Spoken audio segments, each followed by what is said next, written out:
Bismillahirrahmanirrahim. Innal hamdalillah nahmaduhu wa nasta'inuhu wa nastaghfiruh wa na'udzu billahi min shururi anfusina wa min sayyiati a'malina. Man yahdihillahu fala mudilla lahu wa man yudlil fala hadiya lahu. Asyhadu an la ilaha illallah wahdahu la syarika lahu wa asyhadu anna Muhammadan 'abduhu wa rasuluh. Rabbi syrah li sadri wa yassir li amri wahlul 'uqdatam min lisani yafqahu qawli. Allahumma ij'al 'amalana kullahu salihan waj'alhu liwajhika khalisan wa la taj'alhu li ahadin ghairaka. Alhamdulillah, kita sambung lagi pembacaan kitab Mishkatul Masabih dengan menggunakan syarah Midrajul Fawatih. Dan sekarang ni kita berada di muka surat 33 pada tajuk solat tidak akan diterima tanpa bersuci. Jadi tajuk tu senang dah difahami, alhamdulillah. Dan hadis dia daripada Ibnu Umar radhiyallahu anhuma.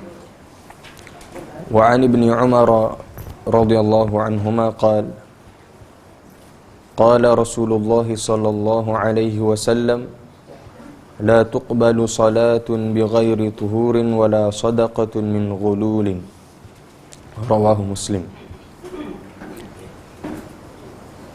Sayyidina Ibnu Umar radhiyallahu anhuma meriwayatkan bahawa Rasulullah sallallahu alaihi wasallam bersabda, tidak akan diterima salat tanpa bersuci dan tidak diterima sedekah dengan menggunakan harta yang haram.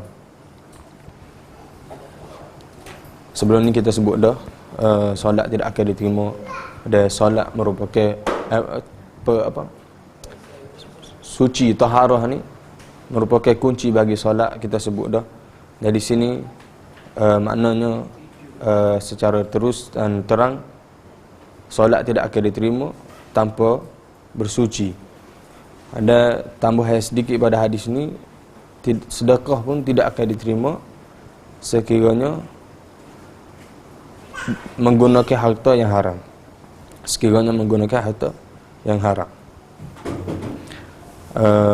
Pensyarah kitab ni dia kata orang yang bersolat tanpa berwudu, orang yang solat tanpa berwudu, maka perbuatannya itu boleh menjatuhkannya kepada kufur. Boleh menjatuhkan seseorang yang bersolat tanpa berwudu, boleh menjatuhkan dia kepada kufur. Jadi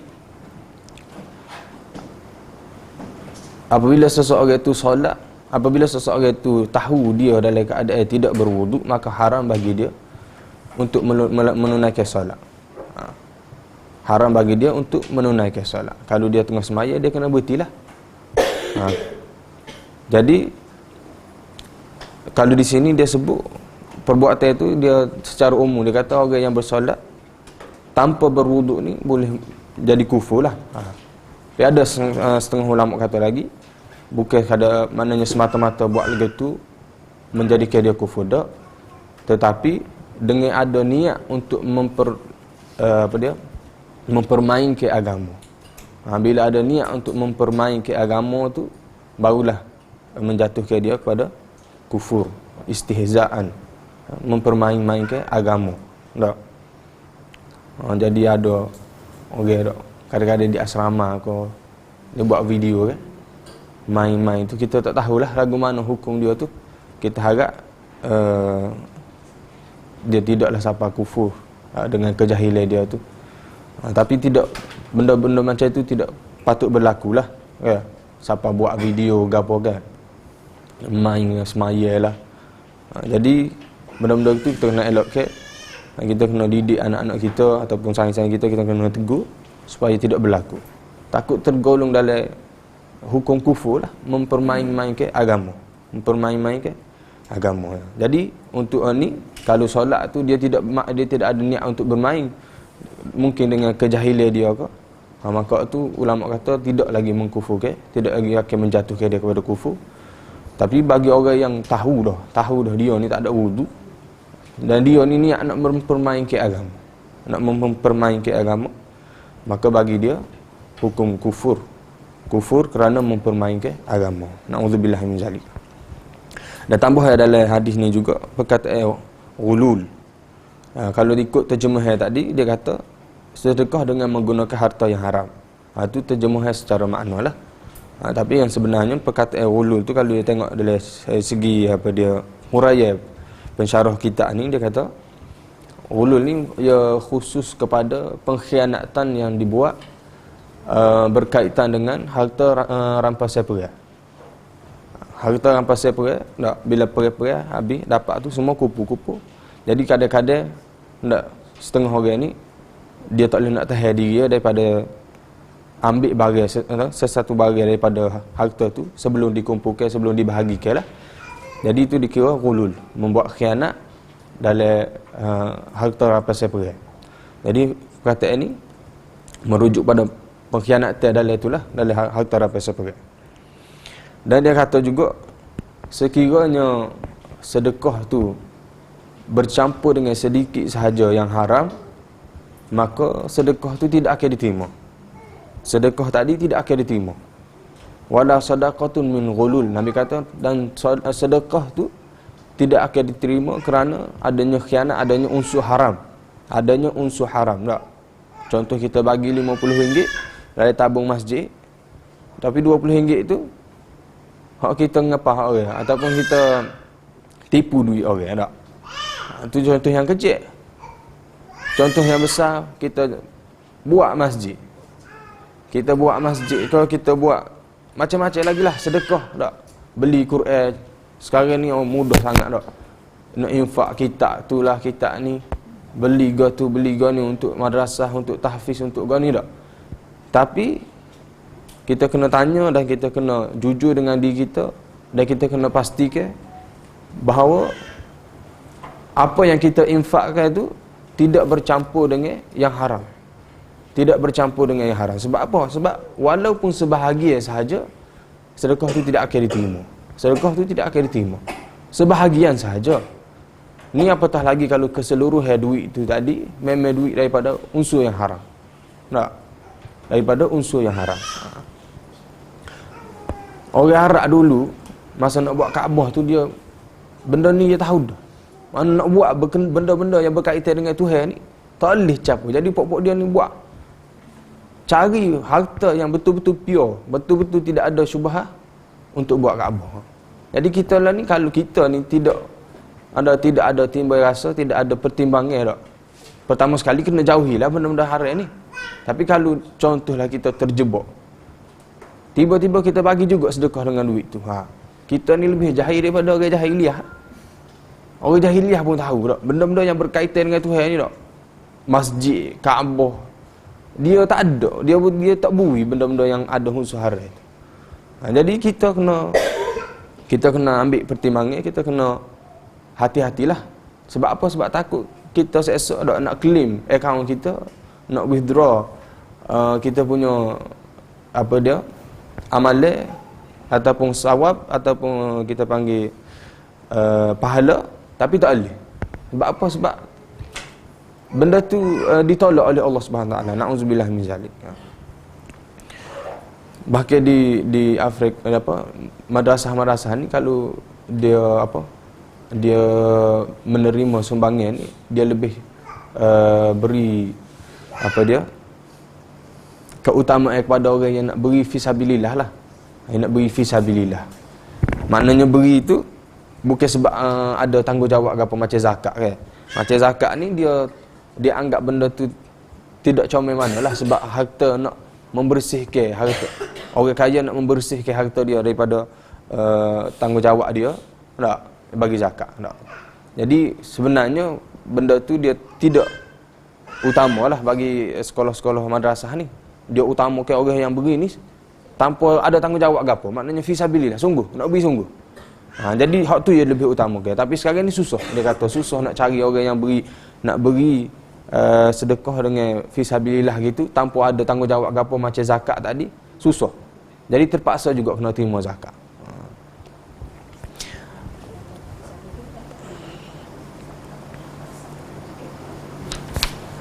Itu untuk hadis yang pertama. Hadis yang seterusnya. Hadis yang seterusnya muka surat 34. Adakah mazi membatalkan wudu? Adakah mazi membatalkan wudu? Wa an Ali radhiyallahu anhu qala kuntu rajulan madza'an fakuntu astahyi an as'ala an-nabiy sallallahu alaihi wasallam limakan ibnatihi فأمرت المقداد فسأله فقال يغسل ذكره ويتوضأ.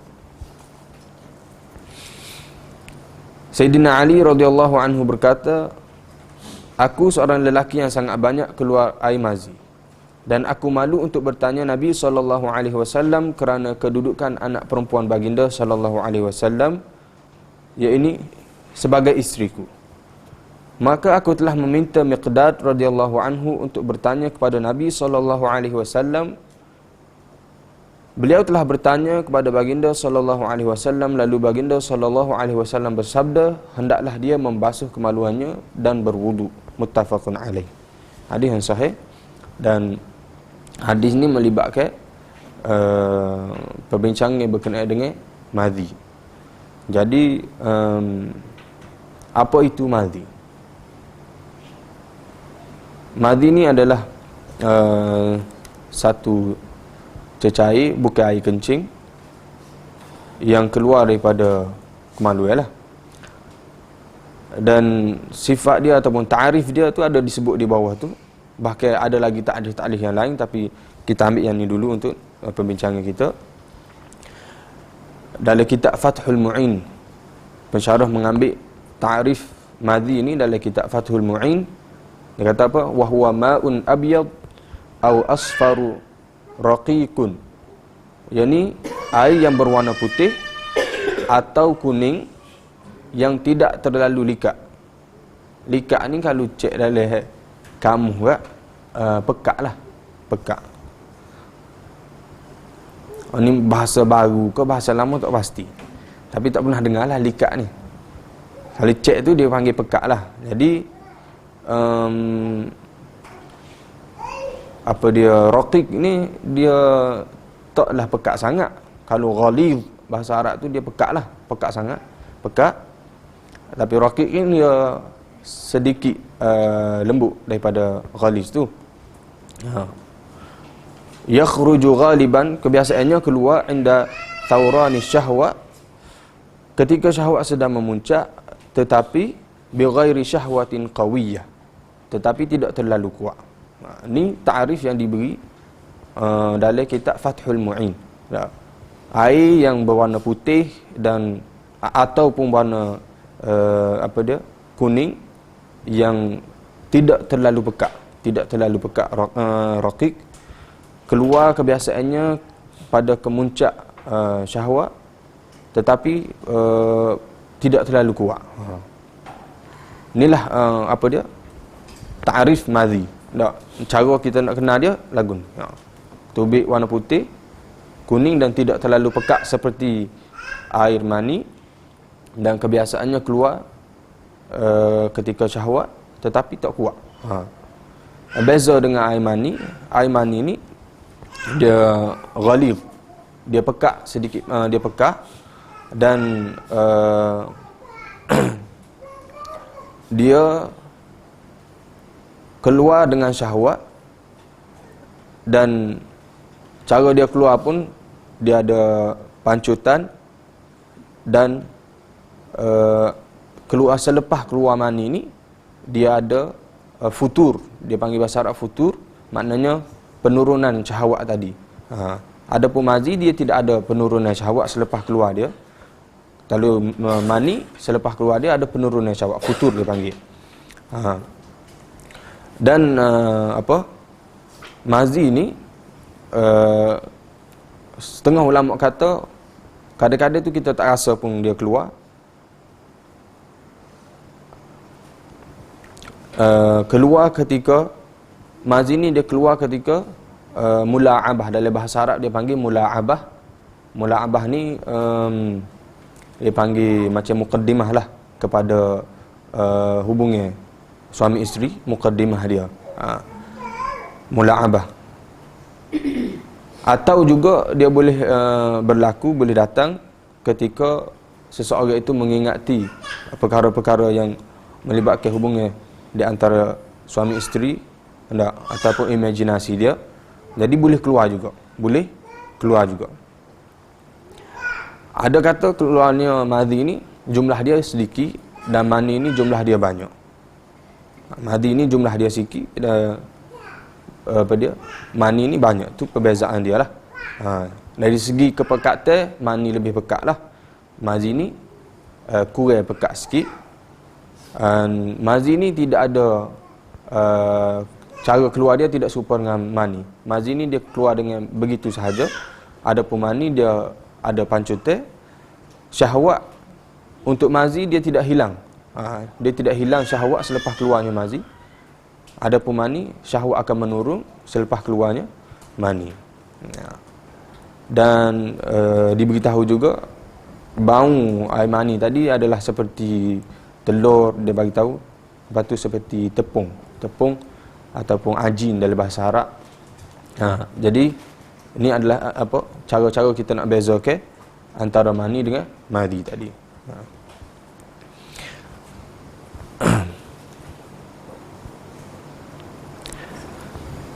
Dan di sini dibincangkanlah bagi pensyarah kitab ni, dia bincangkan kadang-kadang dalam riwayat yang lain ada menyebut Ali radhiyallahu anhu sendiri menanya perkara ni kepada Nabi SAW.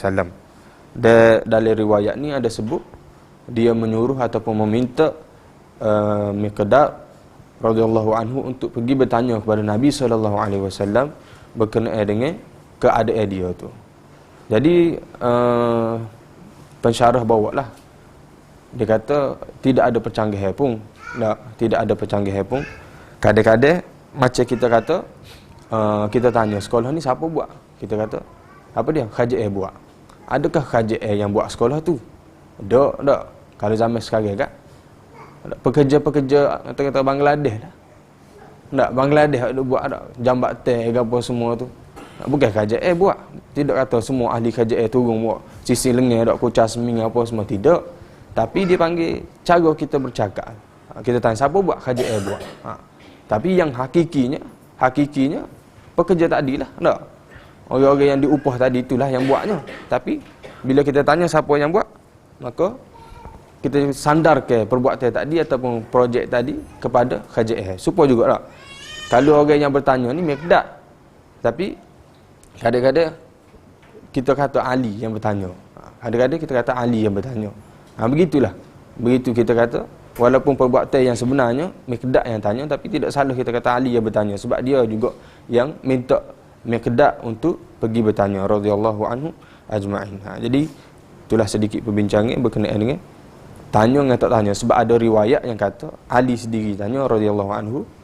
Dan riwayat kita yang kita ada ni Miqdad radhiyallahu anhu yang diminta oleh Ali sendiri untuk pergi bertanya. Kerana Sayyidina Ali radhiyallahu anhu malu, dia memandangkan dia ni adalah menantu kepada Nabi sallallahu alaihi wasallam.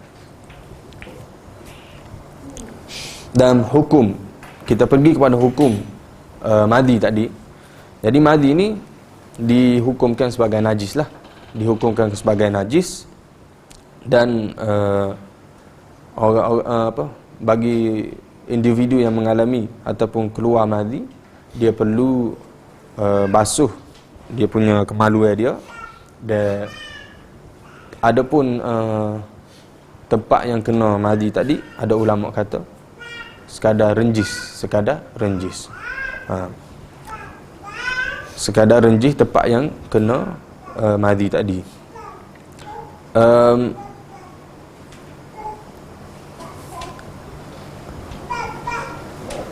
Hukum di sini ada ikhtilaf lah. Dari segi perbincangan ulama ada ikhtilaf. Adakah wajib membasuh kemaluannya atau tidak? Bagi orang yang keluar madhi ni, Jadi ulama berbeza pendapat, adakah wajib untuk membasuh kemaluan dia ataupun tidak. Jadi yang dibawa sini mazhab Imam Ahmad rahimahullah, dia kata seorang yang keluar air madi ni wajib membasuh seluruh kemaluan dia. Seluruh kemaluan dia kena basuh.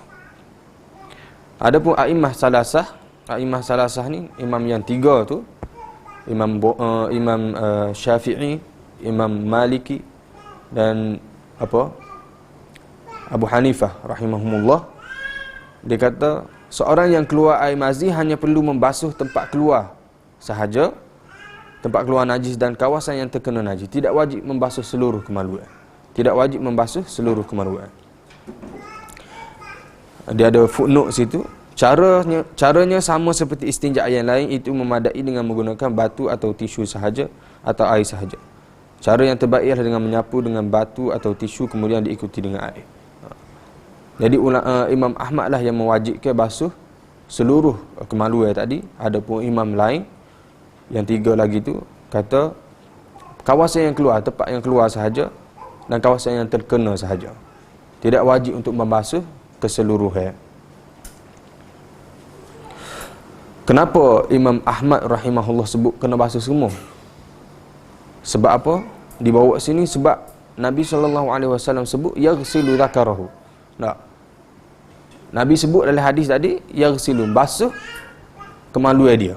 Jadi kemaluan ni semualah mengikut mazhab Hanbali, mazhab Imam Ahmad rahimahullah. Adapun dalil bagi jumhur yang mengatakan tidak wajib untuk membasuh keseluruhan ataupun semua kawasan kemaluan, tak, hanya tempat yang keluar sahaja. Dalil mereka hadis Sayyidina Ali radhiyallahu anhu, hadis yang kedua pada fasal yang kedua. Kalau kita boleh buka sekejap nak tengok fasal yang kedua, hadis yang kedua, muka surat 43, pada tajuk mazi mewajibkan wuduk dan mani mewajibkan mandi. Tadi hadis Ali, dia kata sa'altu Rasulullah. Hadis ni riwayat yang mengatakan Ali sendiri tanya. Ali radhiyallahu anhu kata sa'altu Rasulullah, aku bertanya Rasulullah sallallahu alaihi wasallam minal mazi, berkenaan dengan mazi. Faqala minal mazi wudu wa minal mani al-ghusl. Apa dia? Mazi mewajibkan wudu dan mani mewajibkan mandi. Jadi ni dalil jumhur yang mengatakan tidak wajib untuk membasuh keseluruhan zakar ataupun kemaluan. Dan apa jawapan jumhur kepada hujah Imam Ahmad tadi?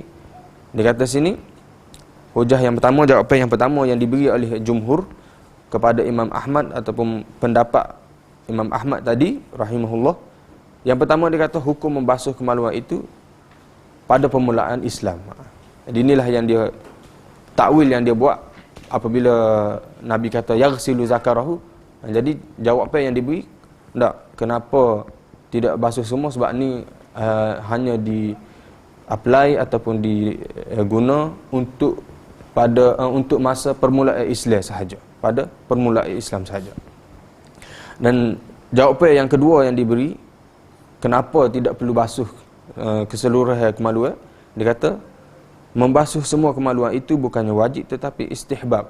Jadi dia kata bila Nabi kata kena basuh tadi, tu bukan wajib, bukan kata hukum dia wajib, tapi istihbab saja. Tapi istihbab saja. Yang ketiga dia jawab, membasuh semua itu sebagai satu cara untuk mengubati jenis penyakit ini. Jadi cara nak menghilangkan orang yang kuat dia keluarnya air madhi ni adalah dengan cara membasuh keseluruhan kemaluan. Jadi inilah jawapan yang diberi oleh jumhur bagi pendapat Imam Ahmad yang mengatakan kena basuh keseluruhan kemaluan. Adapun jumhur kata tidak perlu, hanya tempat yang keluar sahaja. Jadi inilah jawapan dia kepada hujah Imam Ahmad tadi. Yang keempat dia kata membasuh kesemua itu maksudnya ialah membasuh tempat najis sahaja. Ini jawapan yang keempat, dia kata membasuh keseluruhan itu sebenarnya bukan maknanya basuh keseluruhan sekadar basuh sahaja, tapi membasuh keseluruhan itu maknanya basuh kawasan yang kena najis lah. Jadi betul sesuailah dengan hujah pendapat mereka, iaitu membasuh kawasan yang kena najis sahaja.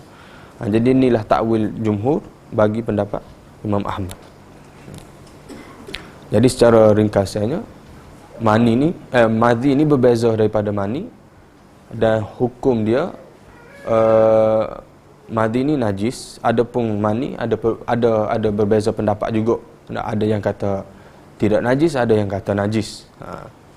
Dan dari segi wajib ke tidak kita basuh kemaluan kita, ataupun banyak mana kena basuh tu, itu pun ada khilaf ulama. Imam Ahmad kata basuh keseluruhan, dan tiga imam yang lain kata tidak wajib basuh keseluruhan. Yang wajib hanya tempat dia sahaja, tempat keluar najis tadi sahaja. Hadis yang seterusnya, hadis wuduk tidak batal dengan memakan makanan yang dimasak. Wuduk tidak batal dengan memakan makanan yang dimasak. Jadi inilah perbincangan yang melibatkan adakah wuduk batal dengan makan makanan yang dimasak. Masak ni maknanya masak dengan api lah. Masak dengan api, masak kan. Jadi ada perbincangan ulama lah, jadi kita tengok. Wa an Abi Hurairah radhiyallahu anhu qala Rasulullah sallallahu alaihi wasallam tawaddau mimma massatin nar. Berwuduklah dengan sebab memakan makanan yang telah dimasak dengan api. Hadis riwayat Muslim. Jadi Nabi SAW dalam hadis ni yang diriwayatkan oleh Abu Hurairah radhiyallahu anhu bersabda, hendaklah kamu berwuduk setelah memakan makanan yang telah dimasak dengan api. Jadi apa sahaja yang kita makan, yang kita masak dengan api, maka mengikut hadis ni kita kena berwuduk selepas tu. Sebagai contoh, kita dah ada wuduk, dan biasanya lepas maghrib lah kan, tak ada kuliah di masjid, balik isteri masak. Isteri masak nasi, suruh makan. Jadi lepas makan tadi, kalau mengikut hadis ni, kena berwuduk baru boleh semaya isyak. Tidak kata sekadar basuh tangan koma lepas tu pergi masjid. Tak. Kalau mengikut hadis ni, dah kita makan makanan yang dimasak dengan api tadi, maka kita kena berwuduk. Ini mengikut hadis ni. Tetapi mengikut yang bawah tu, qala Syekhul Imamul Ajal Muhyiddin hadza mansukhun bi hadis Ibn Abbas. Adapun Imam Baghawi Muhyi Sunnah, dia kata hadis ini mansukh. Hadis ini mansukh, dimansukhkan oleh hadis Ibn Abbas. Hadis Ibn Abbas yang berkata, inna Rasulullah sallallahu alaihi wasallam akala katifa syatin summa shalla wa lam yatawadda. Dia kata Rasulullah sallallahu alaihi wasallam makan kaki depan kambing, ataupun bahu, kemudian beliau menunaikan solat tanpa berwuduk. Jadi hadis ini membatalkan hukum hadis yang lepas. Itu hadis yang mengatakan wuduk kena berwuduk selepas makan makanan yang dimasak menggunakan api. Jadi ini mansukh. Hadis tadi mansukh.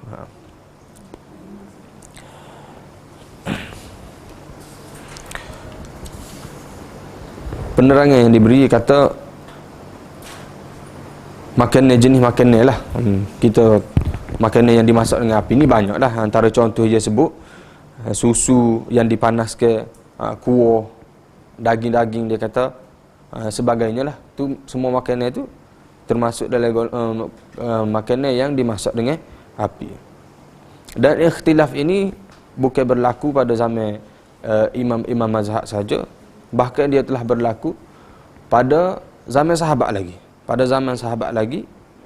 Tapi kemudian disebut, dia kata mereka telah ittifaq, telah bersepakat bahawa makanan yang dimasak tidak membatalkan wudu. Tak. Walaupun ada hadis yang mengatakan ada makan makanan yang dimasak dengan api tadi kena berwudu, dan kemudian ada pula hadis yang kata bila makan makanan yang dimasak tadi dengan api tidak perlu berwudu. Mereka berbeza pendapat, tapi akhir sekali mereka bersepakat bahawasanya tidak perlu. Jadi orang yang kata macam tadi tak, balik daripada surau tak ada kuliah, makan boleh teruskan dengan wudu maghrib tadi untuk menunaikan solat isyak, tidak batal wudu. Tidak batal wudu. Jadi jawapan kepada hadis yang pertama tadi, tak, hadis tu mansukh. Hadis itu dibatalkan seperti mana yang disebut oleh Sahibul Masabih. Itulah Imam Muhyiddin Sunnah tadi, Imam Baghawi. Hadis itu mansukh. Walaupun hadis itu riwayat Muslim tak, tapi hukum dia dimansuhkan. Jika tidak dimansuhkan hadis ini, maka ia dihukumkan sebagai wuduk lughawi, iaitu membasuh tangan dan berkumur-kumur. Bagi orang yang berpendapat hadis itu tidak dimansuhkan, jadi dia lebih cenderung untuk mengatakan bahawa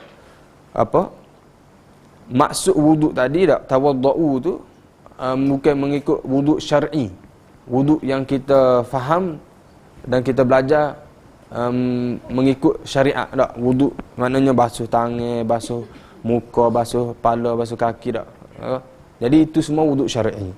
Adapun sini dia kata bagi orang yang tidak nak, dia tidak mahu untuk kata hadis Abu Hurairah tadi mansukh, dia kata wuduk tadi bukan wuduk syar'i tapi wuduk lughawi, wuduk dari segi bahasa, iaitulah membasuh sebahagian anggota.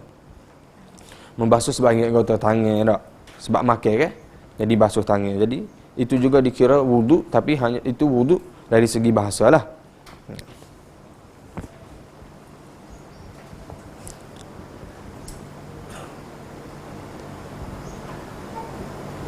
Jadi sebagaimana yang kita tahu,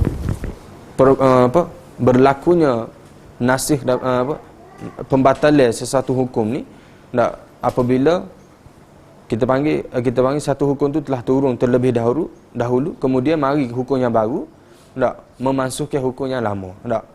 Jadi di sini rekod antara yang diberinya, hadis Abu Hurairah ni berkemungkinan berlaku pada tahun ke-6 Hijrah. Jadi dia mari tahun ke-6 Hijrah. Adapun hadis Ibn Abbas, hadis Ibn Abbas yang kita baca yang terakhir tadi, mari ataupun berlaku pada tahun ke-9 Hijrah. Jadi dia lebih terkemudian, itulah dikira sebagai nasikh yang membatalkan. Nasikh dan yang dibatalkan itu mansukh hadis yang dia pertama tadi. Tawadda'u mimma masatin. Ini dikira mansukh, dan nasikh dia yang membatalkan dia itu hadis Ibn Abbas. Kita pergi ke hadis yang seterusnya, larangan Nabi SAW daripada bersolat di kandang unta. Larangan Nabi SAW daripada bersolat di kandang unta. Muka surat 37. Wa an Jabir ibn Samurah radhiyallahu anhu anna rajulan sa'ala Rasulullah sallallahu alaihi wasallam ana tawadda'u min luhumil ghanam qala in syi'ta fatawadda' wa in syi'ta fala tatawadda'. Qala ana tawadda'u min luhumil ibil qala na'am fatawadda' min luhumil ibil. Qala usalli fi marabidil ghanam qala na'am. Qala usalli fi mabarikil ibil qala la. Rawahu Muslim. Sayyidina Jabir bin Samurah radhiyallahu anhu meriwayatkan bahawa seorang lelaki bertanya kepada Rasulullah sallallahu alaihi wasallam, adakah kami perlu berwuduk selepas makan daging kambing? Baginda bersabda, jika kamu ingin kamu berwuduk, jika tidak maka tidak perlu berwuduk. Lelaki itu bertanya lagi, adakah kami perlu berwuduk selepas makan daging unta? Lelaki itu berkata, Nabi SAW bersabda, ya, hendaklah kamu berwuduk selepas makan daging unta. Lelaki itu berkata, bolehkah saya menunaikan solat di kandang kambing? Baginda bersabda, ya. Lelaki itu bertanya lagi, bolehkah saya bersolat di kandang unta? Baginda SAW bersabda, tidak. riwayat Muslim. Hadis riwayat Muslim. Jadi ada dua perbincangan. Satu berkenaan dengan makan, yang kedua berkenaan menunaikan solat. Satu pertanyaan berkenaan dengan makan daging kambing, Nabi jawab berwudu. Nabi kata tidak perlu berwudu selepas makan daging kambing. Tapi Nabi kata perlu berwudu selepas makan daging unta. Yang kedua, Nabi SAW membenarkan untuk lelaki tadi bersolat di kandang kambing, tapi Nabi SAW melarang daripada menunaikan solat di kandang unta. Jadi ulama rahimahumullah berbincang ataupun tengok hadis ni, perhati hadis ni, tengok, bincang dan bawa satu hukum ataupun cari sebab kenapa Nabi SAW membezakan hukum makan daging kambing dan daging unta, dan juga solat di kandang kambing dan solat di kandang unta. Nabi SAW membezakan hukum mereka. Jadi panjanglah dia punya ikhtilaf tadi, panjang. Cuma secara ringkas dengan kecetakan ilmu yang kita ada ni, ada ulama kata sebab kenapa Nabi SAW suruh berwudu selepas makan daging unta ni, ada yang kata sebab panah. Sebab daging unta ni panah. Jadi ada ulama jawab balik dengan mengatakan bahawasanya sekiranya sebab berwuduk tu panas, disebabkan sifat daging unta tadi yang panas, ada lagi daging lain yang memanaskan badan ataupun bersifat seperti itu, tapi bahkan lebih lagi, tapi tidak haram, tidak menyebabkan wudu. Ada. Dan ada ulama kata hadis ini maknanya hadis yang mengatakan perlu berwudu selepas makan daging unta ni dibatalkan, dimansuhkan oleh hadis tadi. Hadis tidak perlu berwudu selepas makan makanan yang dimasak dengan api tadi kan. Jadi kita dah sepakat, ada sahabat pun sepakat, maknanya makanan yang dimasak dengan api tidak perlu berwudu. Jadi makan daging unta ni orang tidak makan mentah-mentah gitu kan.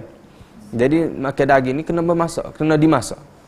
Jadi ulama tadi memasukkan hukum dia tadi sekali dengan hukum apa yang dimasak dengan api tadi.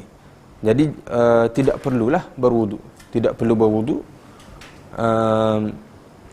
Dia kira jatuh atas hukum tadi. Hukum makan apa yang dimasak dengan api. Ada setengah ulama yang mengatakan hadis ini dia dikhususkan. Nabi SAW menyebut khusus daging unta secara khusus, berbeza secara asing daripada daging-daging yang lain. Lalu mereka berpendapat bahawasanya hukum dia ni asing lah daripada daging lain. Kita tak boleh nak letak sekali, nak pukul rata dengan hukum apa yang dimasak dengan api tadi. Jadi bagi mereka, sebagaimana yang disebut oleh hadis lah, maknanya berwudu selepas makan daging unta. Bagi mereka sebab Nabi sebut secara asing, tidak secara umum lagi tu. Jadi itulah, ada yang kata perlu berwudu dan ada yang kata tidak perlu berwudu. Jadi wallahu alam, dalam mazhab Syafi'i sendiri pun disebutkan ada perbezaan. Ada yang kata perlu berwudu, seperti kalau tak salah Imam Nawawi sendiri kata perlu berwudu, dan ada yang kata tidak perlu berwudu. Jadi itulah, terpulihlah kepada yang mana nak amal, terpulang yang mana rasa cenderung kepada nak berwudu disebabkan hujah-hujah yang disebut tadi tak. Maknanya Nabi sebut khusus tadi, Jadi terpulihlah. Ataupun nak memasukkan sekali dalam hukum mimma masatin nar, apa yang dimasak dengan api, tak, sebab dia pun dalam kategori daging yang dimasak dengan api. Jadi tidak perlu berwuduk. Nah, wallahu alam. Boleh tanya ulama lain. Mungkin ulama ustaz-ustaz, ada ulama-ulama yang lebih pakar berkenaan dengan hukum ni. Ustaz, mungkin pengharaman tu dari sudut menu, walaupun masak dengan api, mungkin menunya tu beza. Kalau menu tu pakai apa dia bau buat yang soalan dia, adakah faktor perbezaan menu tu yang buat daging tu jadi apa dia membatalkan wudu? Maknanya orang yang ada wudu, setelah dia makan tadi, dia kena berwuduk balik untuk menunaikan solat yang baru. Jadi adakah faktor menu? Jadi kalau faktor menu ni, wallahu a'lam lah, adakah menu yang berbeza menyebabkan hukum berbeza? Cuma adalah, kalau nak kata faktor bau tadi, faktor menyebabkan bau tadi, ada ulama sebut dalam Mirqatul Mafatih ni ada sebut setengah ulama mengatakan kenapa perlu berwuduk, antara sebab dia sebab menyebabkan mulut berbau. Tapi wallahu alam lah, kalau menu tadi wallahu alam. Kalau menu berbeza tu adakah menyebabkan hukum berbeza tak? Mungkin boleh tanya Ustaz Qamar ke Ustaz Zulfadli ke. Dan kalau hadirin nak tengok perbincangan secara lebih luas lagi ataupun nak dengar, boleh tengok inilah kuliah Ustaz Din berkenaan dengan hadis ni. Ustaz Syamsuddin berkenaan dengan hadis ni, dia bincang lebih detail lagi lah. Kenapa ulama ni kata gini, kenapa ulama ni kata gini. Dan seterusnya berkenaan dengan solat di kandang kambing dan solat di kandang unta.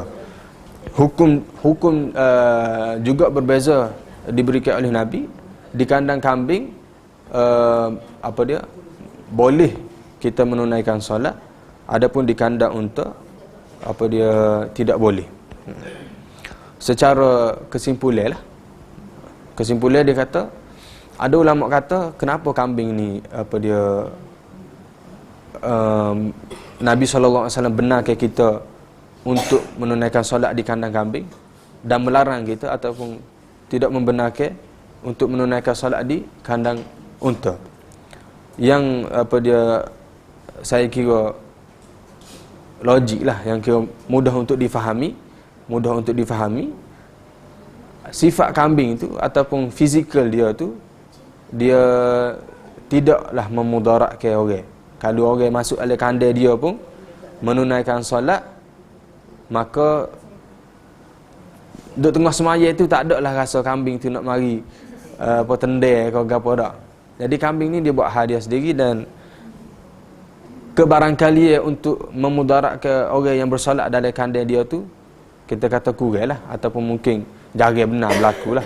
Tak, kambing nak mari sedok ke apa semua. Tak, biasanya kambing kalau kita masuk dia larilah. Okay.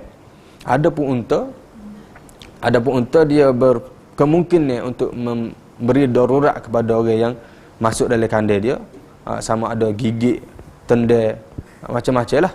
Dengan saiz badan dia yang lebih besar tadi, berkemungkinan dia boleh memudaratkan orang yang bersolat. Dan solat yang dilakukan dalam keadaan ada kemungkinan untuk berlaku apa-apa tu tidak khusyuk lah.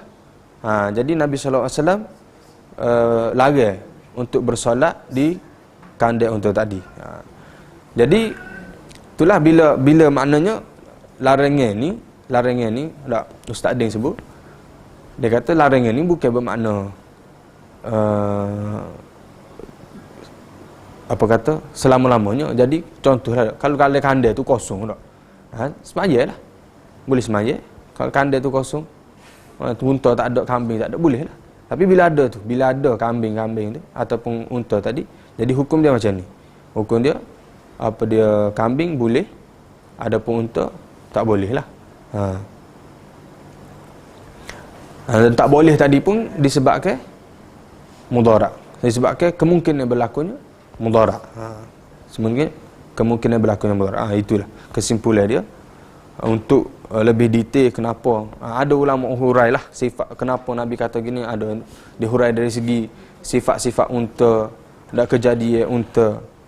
Jadi banyaklah perbincangan sangat luas, dan ada yang disebut apabila daripada hadis ni pecah pula perbincangan ulama.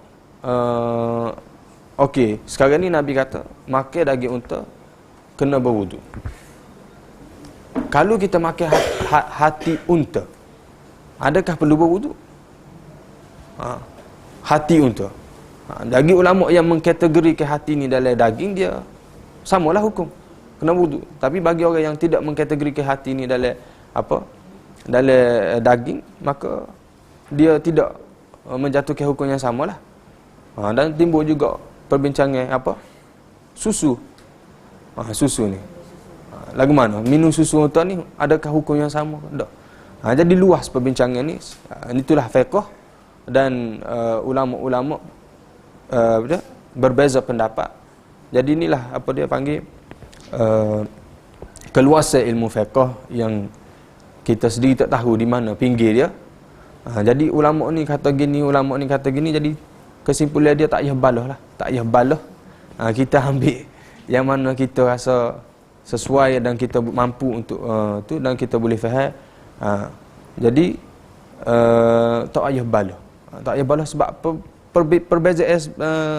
perbezaan pendapat ni sebagaimana yang disebut dalam kitab ni sendiri berlaku di zaman sahabat lagi. Berlaku di zaman sahabat lagi.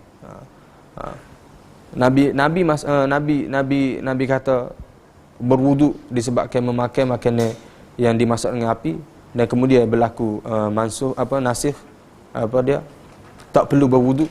Tapi sahabat berbeza pendapat. Di kalangan sahabat berbeza pendapat. Tapi akhir sekali mereka setujulah, mereka sepakat bahawasanya tidak. Tapi nak ayatnya wujudnya perbezaan pendapat di zaman sahabat lagi. Di zaman sahabat lagi. Jadi perbezaan pendapat ni satu benda yang biasa dalam ilmu, dalam pengajian. Jadi kita tengoklah dalil, hujah, penerangan untuk kita amal. Jadi ana rasa situ saja dulu untuk hari ini.